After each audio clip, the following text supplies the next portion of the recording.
This is Volvo Ocean Race Gybe talking. We're here in sunny Newport, Rhode Island, where the sailors are getting some well-deserved rest after a brutal last few miles of leg 8. More on that later. But don't worry, we've still got some behind-the-scenes content from the arrival, a few fun challenges and a cool competition as well. Here's what's coming up in today's episode.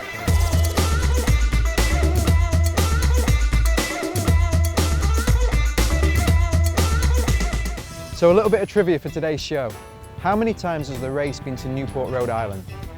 If you know the answer, send it into #VolvoOceanRace and you could win this reusable water bottle signed by Turn the Tide on Plastics, Lucas Chapman and Liz Wardley.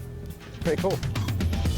Okay, it's time for the challenge that everyone's talking about, Sorry Not Sorry. On last week's show, Conrad Coleman beat Annalise Murphy to take the world record with 12 knots. Can this week's challenger do better? Let's take a look. Oh God. I don't know how to tie knots. I'll embarrass myself quickly. No pressure, B, but you have to beat 7. It's a pretty high score. Spell Bianca backwards. A-C-N-A-I-B. If you weren't a sailor, what would you be? Photojournalist. What is your favourite flavour of ice cream? Coconut. What is 13 times 13? Pass. I don't know this. Would you rather go on a beach holiday or to a mountain retreat? Beach holiday. What's your most played band on Spotify? Black Keys. What was the highlight of the last leg? Oh. Highlight of the last leg was actually the start. What was the low light? Low light was crossing the finish line. What's your favourite fruit? Kiwis. Are you normally early, late or perfectly on time? Late. What's the one thing you couldn't live without? Okay. My camera. If you had to be operated on by one person on the boat, who would you rather be? Liz. What's your favourite animal? Poo kicker. Hey, what? Poo kicker. What's the noise that makes? No, pass. I don't know what that is. Tell us a joke that will make you laugh a little better than the one you told me earlier. Knock knock. Please don't. I don't know. I'm really bad at jokes. Okay, you've got 2 seconds. And that's it, stop. 7! Nettie, I nominate you for the Sorry Not Sorry challenge. This view of Newport Bridge is incredible, but just over 48 hours ago, thick fog covered the whole racecourse as the boats raced into Newport. Even though thousands of fans turned out to watch the boats come in at 6 AM, they nearly missed the finish until Matt Frey appeared out of the fog to steal a win on leg 8.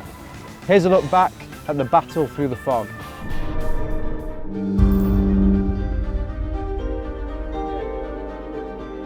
Slightly smaller sail though, right?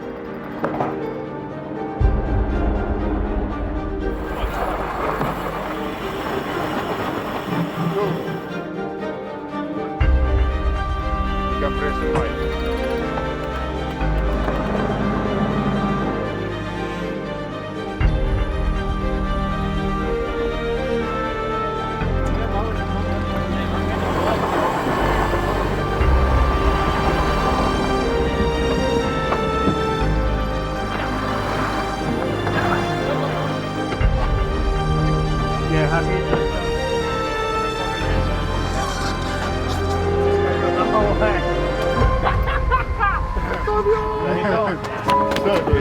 Put you down, boys. That's all, mate. Vamos, go! Vamos!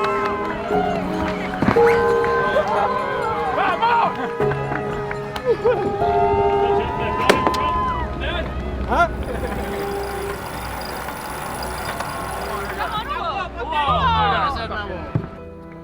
Yeah, well, what an amazing feeling to have just won the league. I think we could have been losing quite a lot of points on the overall in this league. We crossed the equator in 6th place, and now we're got a nice little gain to us. So yeah, pretty amazing feeling. Really proud of everyone and how they've stuck together and pushed really hard. But I guess it just shows you just never give up, and when the back's against the wall, you got to step up, I guess, rather than shy away from it. And we did that. We stuck to our guns and kept pushing hard. And when the opportunities came the last 24 hours or 36 hours, we made sure we took them, and right till the end here. Good leg, guys. lucky sailors. Ladies and gentlemen, the winner of leg 8 from Brazil to Newport, Rhode Island, it's Manfred!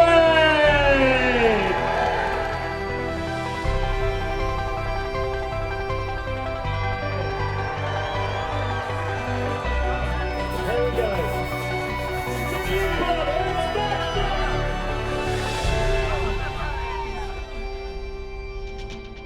All right, so here we are at the Musto Grinding Challenge in the Volvo Ocean Race Village.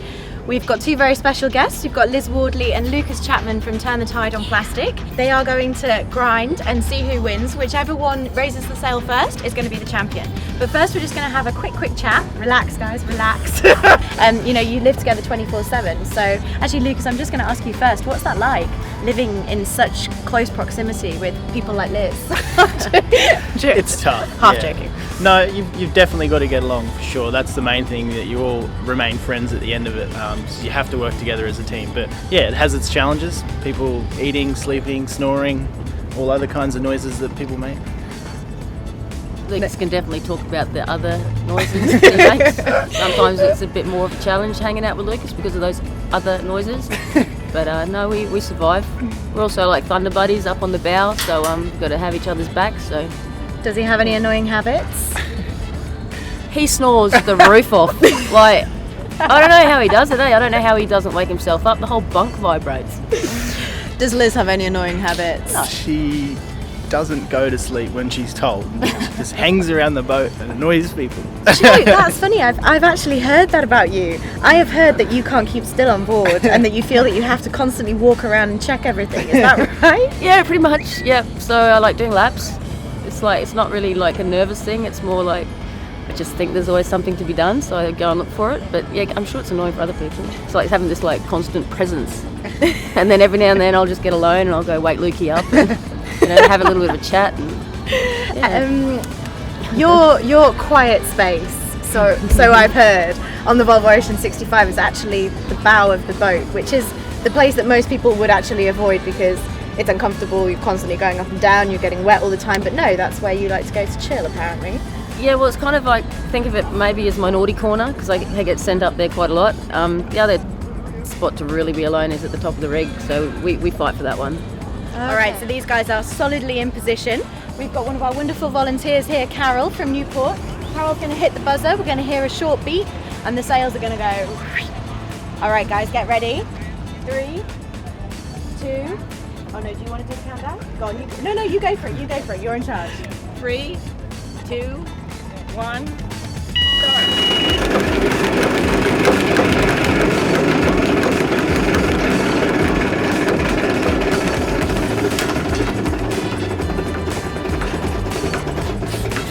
Fucking get on!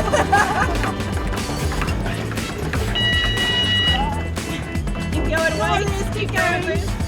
Come on, guys. 3 inches, 4 inches. There we Yes. go. Good job. Well done. All right, so they're done, but Lucas, you are looking like a broken man. Congratulations on winning, but you're not looking great right No, now. I think I Use need it a today, mate. drink of water or something. How you feeling? Yeah, alright, it was good to win though. Yeah, thanks man. It's definitely harder than some things we do on board. Yeah? Yeah, it's kind of like furling the mow really. Similar to that. Liz, how you feeling? Yeah, no, I'm fine. Yeah? Yeah, do it again. Tough ass. No, do it again. Round 2? No. All right, we'll leave it at that. All right, so Lucas's time was 17:13. Carol, if we can just bring you over here for a second. Do we think that was a record? I think it is a record. Very good time at level 5. Level 5, that's the toughest level, It's the right? toughest level we run. Okay, so you're here on the Musto Grinding Challenge. Anyone else in Newport, if you think you can beat Lucas's time, we're down here at Fort Adams. This is the Musto Grinding Challenge. You can come and give it a go. All right, so don't forget to enter our competition. You can send us your answers using #VolvoOceanRace and keep on grinding. Grind hard or go home. This signed water bottle by these two is the prize. When the sailors hit shore after a 3-week leg, the first thing they want to do is get a real meal and a nice drink, and that happens there in the Volvo Pavilion. But even then, we don't turn the cameras off.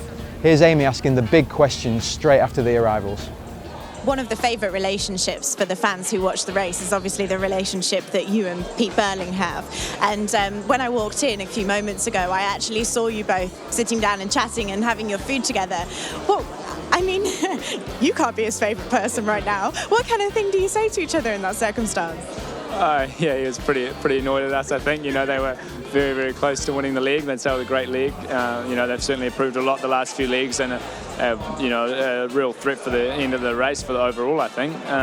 You know, but we got the opportunity, we came back, and you know, once we had them in our sights, we weren't just going to sit there and take second. We wanted to bet past them, and you know, pushed right to the end and managed to get one last good shift with an extra attack sort of out into what was meant to be more current, and yeah, got past them. So yeah, pretty crazy for us to just literally happen within sight of the finish line. So yeah, they'll be gutted, but you know, we have a bit of a laugh about it, and you know, share some other stories from the league too.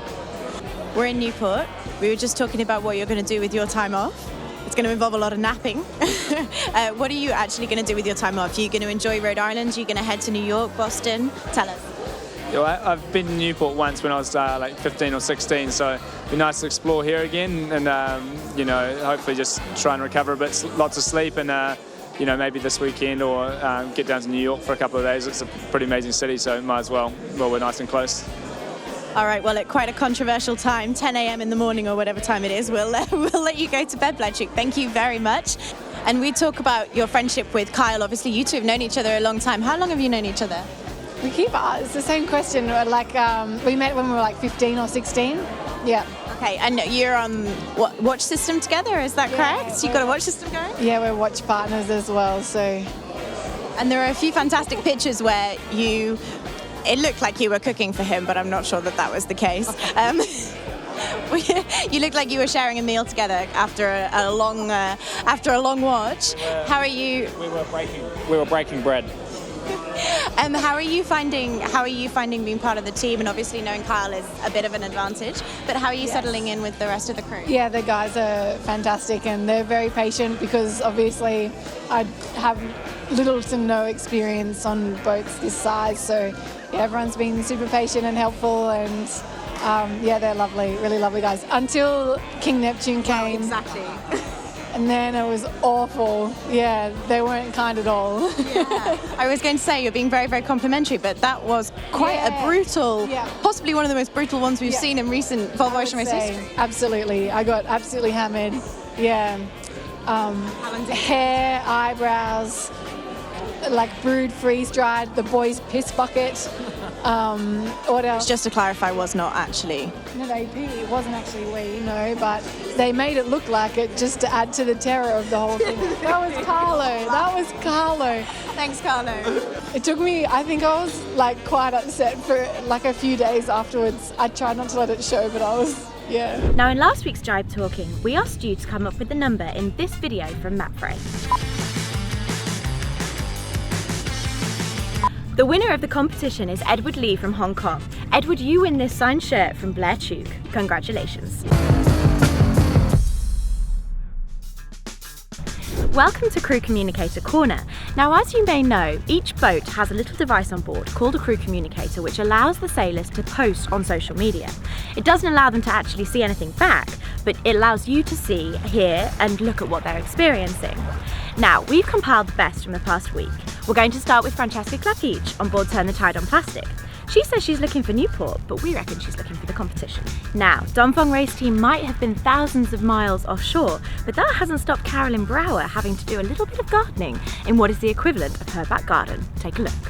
The Volvo Ocean Race tracker was actually in real time for the majority of this leg, which allowed us to track the fleet and see what was happening on the water, but was incredibly frustrating for the skippers and their crew as they still got the 6-hourly position reports. Take a look at this tweet from Dee Kafari, and her frustration is almost palpable.